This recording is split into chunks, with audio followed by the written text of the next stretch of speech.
Hello, everyone. Welcome to BizzTalk, world's talk show presented by Clickaway Creators. Today, we have Mr. Piyush John with us. Mr. John is a change and transformation management professional with around 2 decades of experience with him. He is known for his program execution skills across multiple roles like customer success, delivery management. Additionally, he has also set up PMO and delivery assurance teams across Fortune 500 organizations. So that's what he is more than that I have in front of me. I mean, as a literature, but I want him to do the due diligence. But before that, let's without further ado, let me introduce you to the man himself. So hello, Mr. John. How are you doing? Hey, thanks, Sagar. Thanks for the wonderful and very kind introduction. So that's really nice of you, and thank you. I'm doing good. Thank you. How are you doing? I'm doing great, and it's not nice of me. It's actually nice of you for joining us for the session. So thank you very much for joining us. And I want to hold the baton to you about our viewers would love to understand about your journey so far in your own words. So if you can guide us through and put it in perspective for us, that would be wonderful.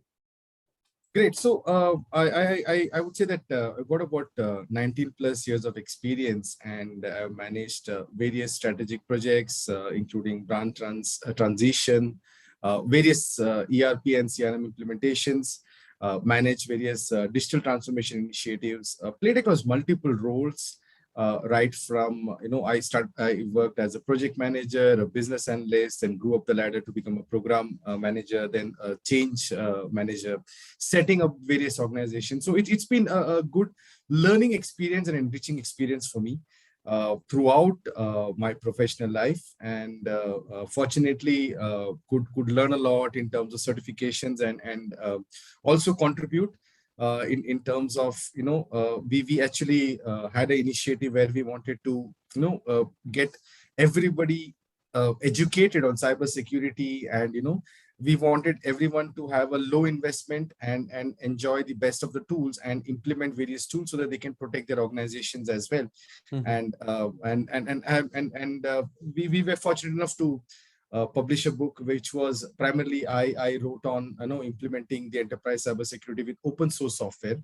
And this talks about how to deal with the threat intelligence and building a zero trust future, because that's something what we need to do. And rather than investing a lot of money as an organization, it's like a stepping stone where you can actually use various open source tools, and that's something which we have written in the book, and that's a short nutshell about myself. Well, that's beautiful. I was about to actually raise the book theory here, but I mean, I'm glad that you yourself implemented it here. It's been published by the River Publishers in 2021. It's been published. Yes. It's been published by the River Publishers and available on Amazon as well as on all the it's available on Amazon, and also it's been the prologue has been written by our professor from IIT Kanpur. And he's given his inputs as well and his insights as well. So that's actually a complete handbook in terms of cybersecurity, and one of the good publications, especially in the security and building the threat intelligence. All right, so we'll definitely put the link of the book somewhere in the I buttons. You'll see, or in the description. You'll have a sort of a touch base to the best book on cybersecurity by Mr. Piyush John. The co-author for the author for the book, actually. If we can talk about cybersecurity, something about that. We understand. I mean, the organization that you have worked with, like Fortune 500 organizations. In fact, the organizations having headcount more than 500, they understand the importance of cybersecurity.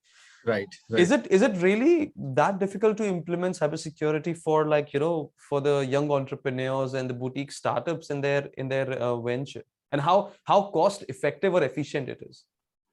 Yeah, see, one of the primary things is that, especially when we're dealing with any kind of organization, it's more about we are leaving our fingerprints everywhere because of the data we're giving. So every time, for example, like every time you register for an app or register for a particular solution, you gather various informations, and with this eKYC norms, everything is so easy to hack. Like for example, your email address is sufficient enough to pull your contact number and your Aadhaar number as well, right?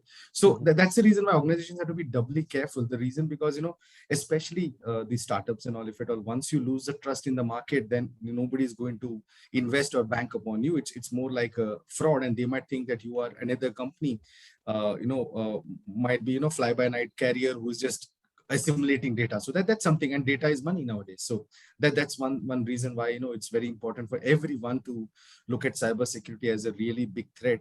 The second point is that traditionally the companies have been looking at only regulatory things, like for example, how much are they covered in the risk management. So a lot of people are into risk management, internal risk.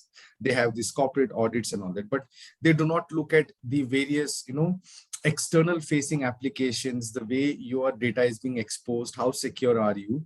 And we typically look at just having a firewall. But if you look at this current COVID scenario, every company has been forced to learn to work from home, which means that you have to expose it to the extranet rather than have it on the intranet itself. So that's something which has phenomenally happened, and it's like nature. So nature has forced us to adapt it. And I don't think so any company was ready for a digital transformation 3 years down, as in 3 years prior to this, but today they are forced, and everybody's adapted well. And most of the companies are operating, and they've been successful enough to get all the infrastructure available. Now, when we talk of implementing certain cybersecurity aspects, it's very difficult. The reason being, that it's like very expensive proposition for us to implement this in any organization. And typically, when people go to consultants, they always talk of various penetration testing, various security, kind of routing certain mechanisms to do certain whitelisting, or at the same time do kind of a web filtering and restrictions. It's more restrictive. Whereas with these, what we're explaining to the people to learn with these open source tools is that you can actually learn the mindset, the psyche of a hacker. What can you do next? And this is a very interesting concept called as honeypot. So we build this artificial honeypots, and we I would say that we want to leave certain threads open so that the people can enter into our internet, and we want to observe them and see. So that's what is the interesting concept of this honeypot. So that's what this entire tool is about. Implementing honeypot, studying the psyche, because we don't know, and it's very interesting because when you implement it, anybody can do it. That's the best part. Any basic IT guy can do it. And secondly, it gives you a very good learning in terms of where are all the attackers coming from, what are the kind of activities they're doing, what are the kind of commands that they're running. So it's very interesting. So that's what is the key thing. We have to be ready for anything, and that's like being future ready. That's right. I mean, the reason why I asked you this question is because nowadays, you must have also read about the news that's going around, that there was a sort of a competition or a conference sort of happens that happens in China, and the hackers there broke, basically hacked iPhone 13, which was claimed to be the safest one amongst the iPhone, amongst the Apple applications, in 15 seconds. I mean, that's a threat to everyone. I mean, I have an iPhone right here. I think that I have the safest, servers and the phone in my hand.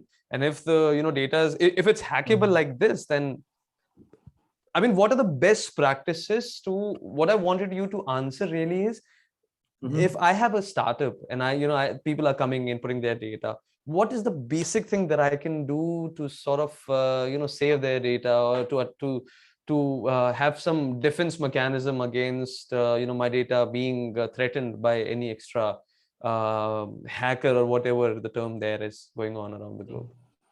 Yeah, see, most of the times, it's always, we call it in a very security language, you call it a man in the middle attack, right? So what happens is typically most of the internal leakages happen through our employees. That's the first important. I'm not saying that we can't trust our employees, but what happens is that their carelessness can lead to a lot of, I would say either a man in the middle attack or a denial of service. So these are like various things which happen. When we talk of a startup, and when we're talking of something like, protecting the data, whatever data we collect, first and foremost, it should not be stored in like, it should be encrypted. It should be a safest storage, whereas nobody can access it and all that. Number two, other than the authentication related activities, every other personal financial data has to be stored in a separate database, which is encrypted, and every request and every way it is tracked in terms of keeping it like a, I would say, a 7-stage locker. Like there are like various steps wherein people can't access and all those things. The other point is that whenever we are having that data, there is a lot of data mining and analytics that we internally as a startup vendor we might like to do. But it's about linking it, storing the primary data and the second data in such a way that it cannot be exposed, it cannot be decoded. That's something which helps, right? Keeping an ID or keeping some kind of a pseudonym for them.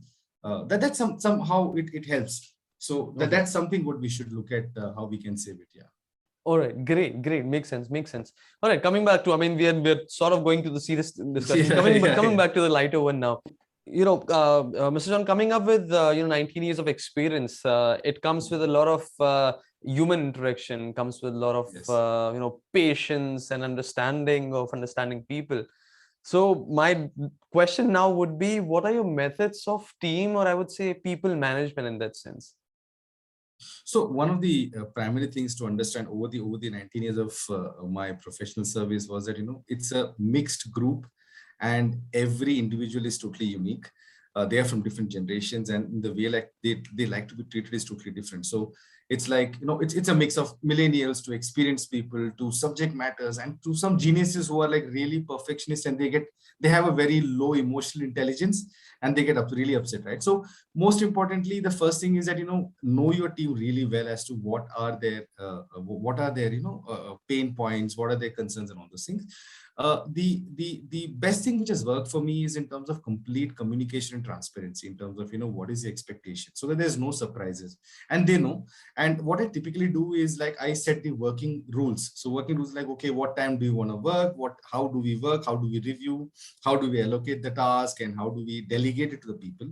And it's about getting involved at the ground level at the same time in terms of knowing the real pain problems, because are they having clarity. So I would say one is transparency, to summarize. Second is about communication. Third is about proper delegation. Fourth is setting the working rules and expectation management. These have really helped me, and it's really it's fine. It's like as long as the work is getting done, you don't need to really bother whether the person is connected throughout the day or not. I don't really care. I like assign a work. There is a time assigned. There is a time bound activity to be done, and it gets done. So that's the way it works best for all the people. Everybody has their own time zones. You're finding for people like who are result oriented, moreover, in a sense. Absolutely result oriented. Just get your work done. It doesn't matter whether you do it over a weekend or get it to me on Monday. So Monday is the time you have to deliver. So get it done. So because everybody has their own time zones. Some people like to wake up early. Some people like to work late. So it's that flexibility, and that's what motivates them, right? Unless and until they get the freedom to perform, that's what motivates them. I mean, for our viewers, that's the beauty of business across the globe and across the industries. Absolutely. There are some people who are like process oriented. We have some people here, and we acknowledge their process because their understanding is totally different. Then here comes Mr. John. He's result oriented. Then he just and he respects the flexibility of an individual. So I mean, everybody is right at their point, and it's so beautiful to understand everyone's perspective and to put into picture like what's good for you and what's basically working out for you. I mean, everyone is just trying to find what's working out for us, and whatever it's going on, just go for it. That's it. All right, okay. Coming to sort of a niche question to the management mantra. You said that you try to give a task, and that's how you manage people. Yes. Apart from people, there are so many other things to manage in an organization, right. Especially when you are at a very high in the hierarchy.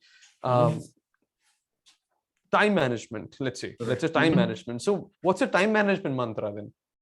All right. So I've been like, brought up in such a way that I used to get up early morning, and my parents used to kind of give me some kind of a reward to get up in the morning, get extra pair of biscuits and all that. So that's kind of kept me motivated. So it's become a practice and a discipline for me to get up at 5 in the morning. And one of the first things I do, that's I would say it's like a blessing or a curse. I don't know really, but it's like 5 o'clock in the morning, you're up from the bed, you can't sleep beyond it. And one of the first things I do in terms of is planning the day.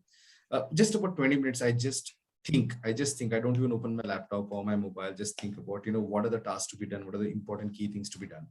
And once I have that list in mind, and that's when I get onto the laptop and say, okay, hey, now I need to prioritize. So which is a must have, which are the tasks which can't wait. So I use that prioritization technique.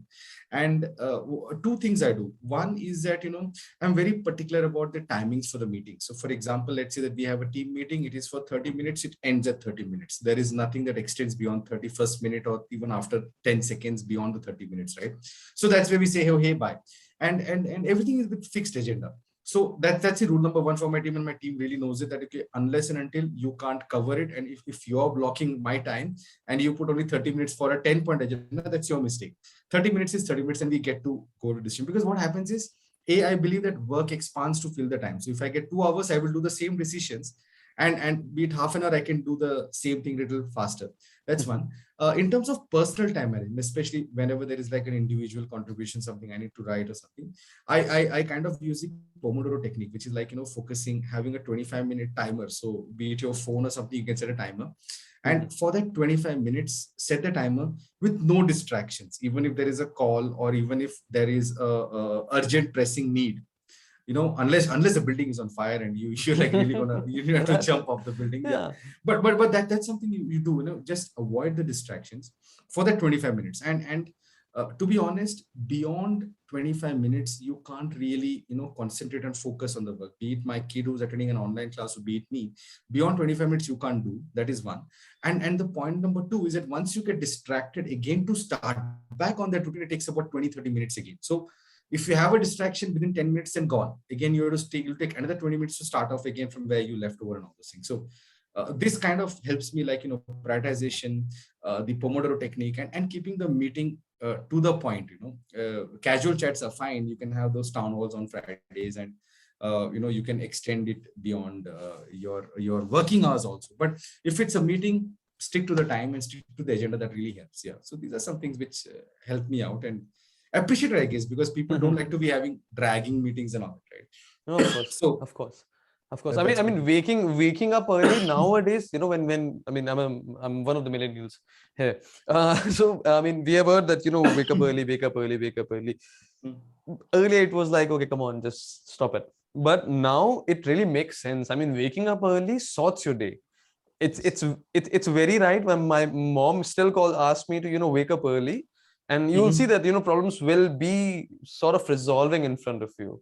So many things goes off of your mind. And I've been doing this since like now 2 months, and it's been now my practice. I sort of, not at 5 actually, but around 6 or 6:30, I try to wake up. Yeah, yes. And that's sort of an achievement for me. I used to wake up at like 10 or 11 in the morning, and my father's a businessman, so he was like, okay, let him sleep. And my mom is like she's a strict Punjabi mom, and she's like, just you wake up right now. Okay. but that's a good takeaway. I mean, I'm on a great track right now, and everyone else should follow this from my personal experience as well. All right. There have been so many great discussions that we had till now. However, we are of course short on time for the session, but we won't let you go before you really give us some good advice. The way you really describe it in points. I want you to, if you can sort of give advice for young professionals, not in your industry just, but across the industries. What's the general advice that you give to the young professionals that's coming along? All right. So one of the important things, very, very, very interesting question, because there are multiple answers for, what are the best advice for young professionals. But what's been my experience, and which I tell everybody in my team, is one, keep reading, keep learning, because that's something which gives you a lot of kind of, curiosity, knowledge and all that, and it keeps you updated, right? So that's one. Number two is build a personal brand. Now that personal brand can be your own statement. I'm not saying that, okay, hey, you need to be the stylish or the most, I would say the most effective communicator, but then are you really, having a brand like, okay, this guy is known for his execution, this guy is known for his attention to detail, or he is like a subject matter expert on one particular field, right? So that's the personal brand. You need to discover it yourself in whatever field you are. And I would say the simplest thing, or to summarize, it's just three things. One, keep reading whatever, be it on the internet, be it the various blogs, or even on Facebook. There are multiple things what people can do. Instagram, there are a lot of things which can inspire you and do that. Number two is about learning. Keep learning, keep upgrading your skills, because we do not know what will get changed in the next 10 to 15 years. And the most important thing is that create your personal brand as to what do you want people to talk about. Like you are an execution guy, or a project guy, or an expert. So whatever field it is, it can be even being a personal brand saying I am a great photographer. That can be your personal brand, but stick to it, and you will find your happiness, I would say, your goal, or your eureka moment, or the Archimedes thing, right? Yeah, that's my simple message. Yeah, So it's basically finding your way out, finding a way. being happy at the same time. Yes. That's beautiful. That's a really beautiful answer. I mean, I understand for a lot of people it's a difficult question, and that's a beautiful answer. That's a great answer to this. All right, we had so many things other than this, Mr. John, to talk to you. But as I said, we are short on time, and you are, as you said, that you're very strict to the time zones. So Yeah, I won't drag this too much. So we'd Yeah. like to, of course, we have to unfortunately let you go today, but we'll have you in our next session. So thank you very much for sharing such great insights with us, and we look forward to having great chat with you again in the other some other trending topics in the international business industry, of Sure. course. And for our viewers, if you like this chat with Mr. John, I would want you to click on that like button and like this video, share this video, and subscribe to ClickUp Creators YouTube channel to appreciate what we do. And you have more coming in from industry leaders like Mr. Piyush John. This was Sagar for BizzTalk World. This was Piyush John. Thank you very much for joining us. See you on the other side.